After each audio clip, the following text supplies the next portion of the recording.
সাত্তার, আমার বাগান বাড়ির কি অবস্থা একবার দেখো। জসিমকে ডাক দাও, দেখি কোনো লোক পাওয়া যায় কিনা। এগুলো পরিষ্কার করতে হবে। আমি ব্যবসার কাজে চলে যাওয়ার আগে আমি দেখতে চাই এগুলো একটু পরিষ্কার হয়ে থাকুক। ও ভাই, 500 টাকা দাও, বেশি চাইনি। টাকা দেবো 400, দিলে দাও, না দিলে না দাও। দেখেন ভাই, আপনার কাছ থেকে 1000 টাকা চাইতে পারতাম, কিন্তু মানবতা খাতিরে 500 টাকা চাইলাম। এটা আমার বাজেট। আচ্ছা, আপনার কথায় রাখলাম। সাইকেলটা কি ভালো হবে তো? আর এটা চায়না সাইকেল, যখন চালাবো তখন বিদ্যুতের গতিতে চলবে সাইকেল। খালি একবার নিয়ে দেখেন।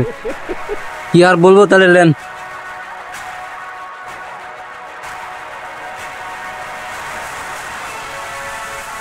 যাই হোক, ভাইয়ের সাইকেল বেচে দিছি। ভাই এখন চুদাই। সাহেব, আমি জসিমকে কল দিয়েছি, ওই রাস্তায় আছে, কিছুক্ষণের মধ্যে চলে আসবে। আচ্ছা জসিম আসুক, অনেক কাজ আছে। পুকুর পাড়টা পরিষ্কার করতে হবে, ওইদিকে গাছের গোড়াগুলো একটু ছাপ করতে হবে। জি। দেখি কতক্ষণে আসে। চলে এসেছে মনে হয়, দেখো। ওই যে আসছে। জসিম এসেছো? খাওয়া দাওয়া করে দিও। তুমি ভিতরে যাও, আমাদের একটু কথা আছে, শেষ হলে পাঠিয়ে দেব। আসসালামু আলাইকুম ভাই। রমনা চাচাকে বলে রাখছি কাজের বিষয়, সে আসছে কিছুক্ষণের মধ্যে। ভাই, কালকে রাতে সাইকেলে তালা মারিনি, ঘুমানোর আগে সকালে উঠে দেখি সাইকেল নেই। তুমি জানো এটা আমার কত শখের সাইকেল? আমি ক্লাস 1-এ বৃত্তি পরীক্ষার টাকা দিয়ে সাইকেল কিনেছিলাম। এটার জন্য কত কষ্ট করতে হয়েছে, কত কান্নাকাটি করে কিনে নিয়েছিলাম, তুমি জানো? সেই শখের সাইকেল তুমি এইভাবে হারিয়ে ফেললে। তোমার কি একটু দায়িত্ববোধ নেই? তোমার বোঝা উচিত ছিল, আমি তোমাকে একটা উপহার দিয়েছি, তুমি সামান্য উপহারটুকু রাখতে পারলে না। ভাই, বুঝতে পারিনি, ঘুমানোর আগে সাইকেলটা তালা মারতে ভুলে গেছি, সকালে উঠে দেখি সাইকেল নেই। তালা মারতে ভুলে গেলে তো হবে না, তোমাকে বুঝতে হবে এটা একটা উপহার। একটা উপহার সামগ্রী সবসময় যত্নে রাখতে হয়। ওদের অনেক চেষ্টা করেছি, পাইনি, ভুলে গেছে, ক্ষমা দৃষ্টিতে দেখবে। এটা কোনো কথা? কোনো জিনিস হারালে কি তার খুঁজে পাওয়া যায়? সেটা চুরি করেছে, সেটা কি আর খুঁজে পাবে? যাই হোক, কি বলবো তোমাকে আমি আর। তুমি আমার কাছের একজন লোক, আমার সবকিছু দেখাশোনা তুমি করো, মেনে নিতে হবে। ভাই, ভুলে গেছে, ক্ষমা দৃষ্টিতে দেখবেন, আর এরকম ভুল হবে না। ক্ষমা তো করতেই হবে। জসিম, একটা উপহার ধরে রাখতে পারলে না। যাই হোক, যেটা হয়ে গেছে সেটা আর ভেবে লাভ নাই। যাই হোক জসিম, তুমি যাও, রমজান চাচাকে ডাক দাও, আমরা কাজগুলো তাড়াতাড়ি শুরু করে দেই। আমাকে যেহেতু ব্যবসার কাজে বাইরে যেতে হবে আবার, আমি চাই যে আমি যাওয়ার আগে কাজগুলো শুরু হোক, নিজে চোখে কিছু দেখে যাই। যাও, তুমি রমজান চাচাকে ডাক দাও, আমি তার সঙ্গে টাকা পয়সা বিষয়ে আলাপ আলোচনা করব। তুমি শুধু কাজগুলো বুঝিয়ে দাও, বাকিটা আমি দেখছি। আচ্ছা ঠিক আছে ভাই, নিয়ে আসছি। আচ্ছা যাও। সাহেব, বাজারে তো নতুন বেরিয়ে এসেছে, তো কোম্পানি থেকে আপনার জন্য একটা স্যাম্পল পাঠিয়েছে। তো আপনি যদি অনুমতি দেন তাহলে বাজারে বিড়িটা দিবে। ঠিক আছে, কই দেখি কেমন বিড়ি দিয়েছে। নেন ভাই, এই যে আমি আপনাকে ধরেই দিচ্ছি।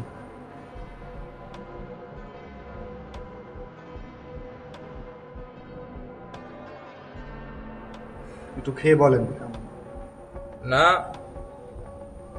স্বাদ আছে। তাহলে কি আমি কি ওদেরকে সাপ্লাই দেওয়ার জন্য বলে দেবো? যাই হোক, আমি সিদ্ধান্ত পরে দেব। আগে চলো পুকুরটা দেখে আসি, পুকুরের চলো। কি অবস্থা ওগুলো একটু দেখতে হবে।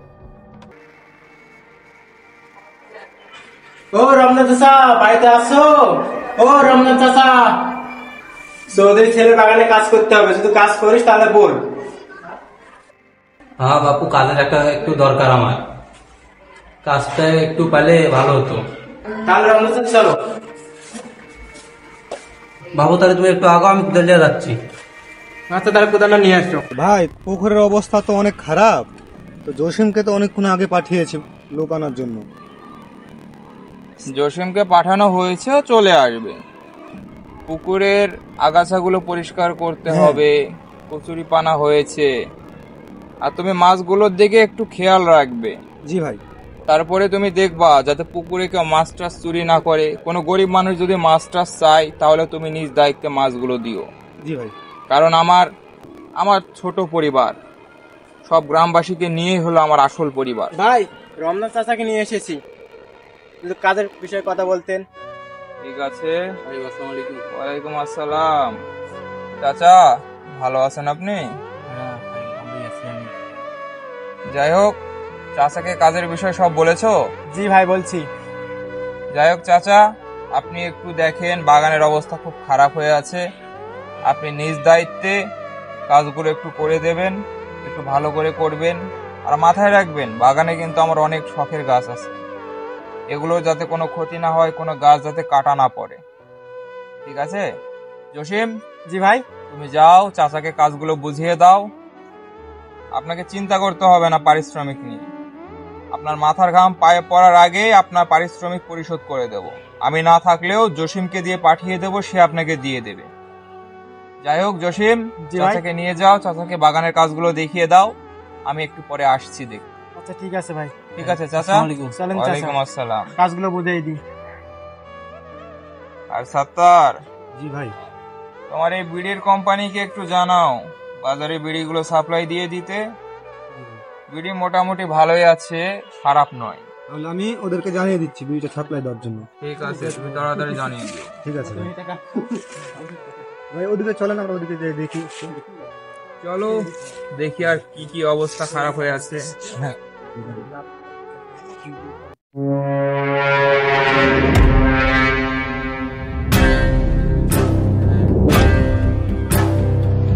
সাত্তার, হ্যাঁ আমার ভাটার এই অবস্থা কেন? ইট যতটুকু দেখে গেছিলাম অতটুকুই আছে, এখনো কোনো ইট বিক্রি হয়নি, কোনো শ্রমিক নাই, কোনো ইট নাই। এই অবস্থা কেন আমার ভাটার? বাবু, আমি তো আপনার সাথেই ছিলাম। আমি শ্রমিকদের ফোন দিয়েছিলাম, ওদের আসার কথা ছিল কিন্তু ওরা আসে নাই। আমি ওদেরকে যে ডেকে আনছি।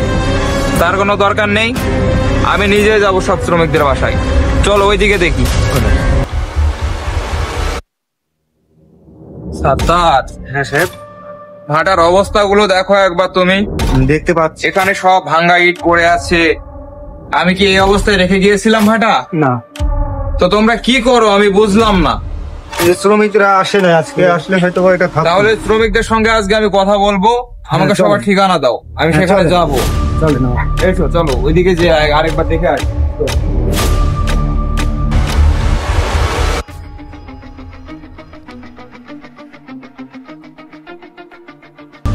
ভাই আমার তো সাইকেল নিয়ে যাওয়া আসার সমস্যা হচ্ছে, তো আমারটার দিক যদি দেখতেন। আসলে জসিম, আমি একটু বাইরে যাব ব্যবসার কাজে। তোমার কথা আমার মাথায় আছে, আমি সেখান থেকে ফিরে এসে তোমার বিষয়টা দেখবো। চলাফেরার বাস্তবে খুব সমস্যা হয়, হ্যাঁ। ওর জন্য একটা মোটরসাইকেল দরকার। আমি খুব শীঘ্রই ফিরে এসে তোমাকে নতুন একটা মোটরসাইকেলের ব্যবস্থা করে দেব। ঠিক আছে? তুমি আপাতত কয়েকটা দিন একটু অ্যাডজাস্ট করে নাও, আচ্ছা ঠিক আমি আছে ভাই। ফিরে এসে দেখবো। যাও।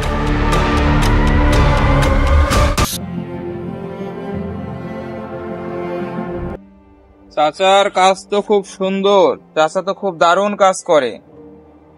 যাই হোক চাচা, আপনার কাজ আমার পছন্দ হয়েছে। এখন থেকে বাগানের সমস্ত কাজ আপনি করবেন, ঠিক আছে? আচ্ছা সাহেব, আমি নিজের মতন করে কাজ করছি, কোনো ভুল ত্রুটি হলে ক্ষমার দৃষ্টিতে দেখবেন।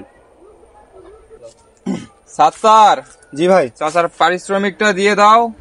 আর চাচা, কোনো কিছু প্রয়োজন হলে অবশ্যই আমাদেরকে জানাবেন। যেহেতু আপনার কাজ আমার পছন্দ হয়েছে, সেহেতু আপনি আমার নিজের একজন হয়ে গিয়েছেন, ঠিক আছে? যা কিছু প্রয়োজন হবে আমাকে জানাবেন। আর অবশ্যই বাগানের দিকে একটু খেয়াল রাখবেন। এখন থেকে প্রতিদিন সময় মতো চলে আসবেন। আপনার প্রতিদিনের পারিশ্রমিক আপনাকে আমরা পরিশোধ করে দেব, আপনার মাথার ঘাম পায়ে পড়ার আগেই। নেন চাচা, হ্যাঁ। পারিস নেন। বাপু এত বড় টাকা, এত বড় টাকা তো কেউ দেয় না বাপু, দেয় 200-300 টাকা। আমার কাছে তো এত বড় টাকা ভাঙতি নাই। সাহেব যাকে দেয় তাকে খুশি মনেই দেয়। আজ থেকে তোমার বেতন 1000 টাকা। প্রতিদিন তোমার পারিশ্রমিক আমি জসিমিক দিয়ে পাঠিয়ে দেব। যেহেতু আমি থাকবো না, ওর থেকে টাকাটা নিও, ঠিক আছে? তাহলে চাচা কাজ টাজ করো, আমি এখন চলে যাচ্ছি। কবে দেখা হবে ঠিক নেই। ভালো থাকো, দোয়া করো, ঠিক আছে? ভাই চলেন।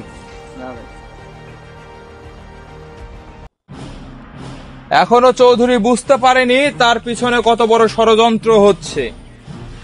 বুঝতে না পারারই কথা, কারণ এখনো শুরু হয়নি। কিন্তু আমরা চৌধুরীর জন্য ষড়যন্ত্র তৈরি করব। দেখতে অবশ্যই চোখ রাখুন। আপনারা যত দেখবেন তত আমাদের টিআরপি বাড়বে। আর এই ষড়যন্ত্র হবে চৌধুরীকে মারার, চৌধুরীর সম্পত্তি আত্মসাৎ করার। দেখা যাক, চোখ রাখুন এদিক থেকে। তো দেখা যাক জসিম কতটুকু এগোতে পারে। জসিম না মারতে পারলে আমি নিজেই মেরে দেব, কারণ আমাদের চ্যানেলের টিআরপি দরকার। ঠিক আছে?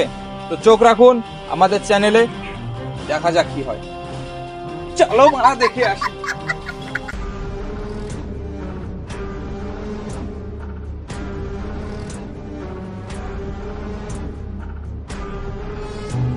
বাবু আমি কিছু দেখিনি। তোমার কি এদিকে কাজ আছে? পুকুর পাড়ে যা কাজ করো। ঠিক আছে বাপু। তোর ভাই দেশে আসার আগেই রমজানকে সরিয়ে দিবি, কোনো ভুল যেন না হয়, তাহলে কিন্তু তুই আমি দুইজনেই মারা পড়বো। ঠিক আছে আপা, ভাই আসার আগে রমজানকে আমি সরিয়ে দেব। শোন, তোর যাই হোক ওকে মেরে ফেল। পুলিশে ধরতে পারলে আমি তোকে ছাড়িয়ে নেব, প্রয়োজনে আমার গয়না বেচে দেব। তুই কোনো চিন্তা করিস না, তুই নিশ্চিন্তে ওকে শেষ করে দে। আপা কোনো সমস্যা নাই, আজকে দিনটা সময় দেন।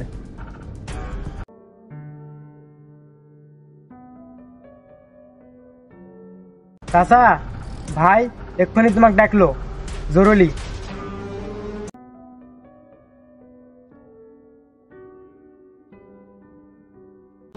ভাই তোমাকে আবার কাজ দিবে, তোমাকে ছাড়া কাজ ভালো হচ্ছে না। তোমরাই তো বার করে দিলেন বাপু, আমার আবার কাজের জন্য ডাকছেন। যাই হোক চাচা, ভাই এটা জমজম কূপের পানি দিল, পানিটা খেয়ে চলো তাড়াতাড়ি। তাহলে বাপু এটা খাই দিয়ে আমি ফিরে আসছি। আচ্ছা ঠিক আছে, চল। এটা তুমি আমার কি খেলেলেন? আমার দম আটকে যাচ্ছে, এই বুকে ব্যথা হচ্ছে।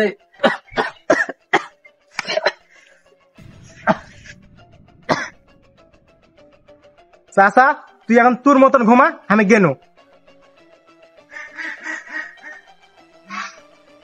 তোর ভাই রমজানের ওখানে যাচ্ছে, ওখানে তোর ভাই একবার পৌঁছালে তুই আর আমি দুইজনই ধরা পড়ে যাব। তাই তোর ভাইকে সরিয়ে দে। আপা তুমি এটা কি বলছো? তোকে এত ভাবতে হবে না, তোকে যা বলেছি তুই শুধু তাই কর। তোর ভাইকে মারার পরে আমি আর তুই দিল্লিতে পালিয়ে চলে যাব, যত সয় সম্পদ আছে সব বিক্রি করে দেব। আর তোকে যদি পুলিশে ধরে তোকে চিন্তা করতে হবে না, আমি তোকে ঠিক বের করে নেব। ঠিক আছে আপা, আমি দেখছি।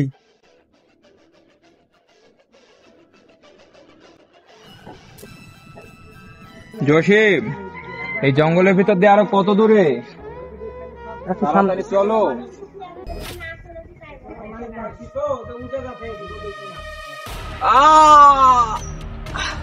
জসিম, জসিম, তুমি কাজটা ভালো করলে না।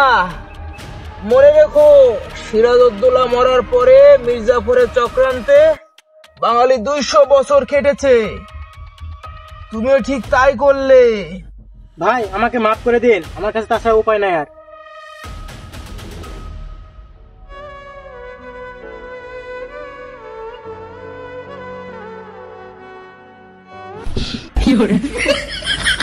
তো আপনারা এখানে দেখলেন চৌধুরীকে কিভাবে হত্যা করা হলো ওই দিক থেকে। প্রথমে রমজান চাচা, তারপরে চৌধুরী সাহেব। কিন্তু দুজনের কেউই বুঝতে পারলো না তাদেরকে কেন হত্যা করা হলো। তারা বুঝতে না পারলেও আমি পেরেছি, আমি আপনাদেরকে বোঝাবো। আপনারা বুঝতে না পারলেও পরের এপিসোডে আমি আপনাদেরকে বোঝাবো, যদিও বা এই গল্প এখানেই শেষ। তো চোখ রাখবেন আমাদের সাথে, দেখা যাক পরবর্তীতে কি ঘটে। আসেন।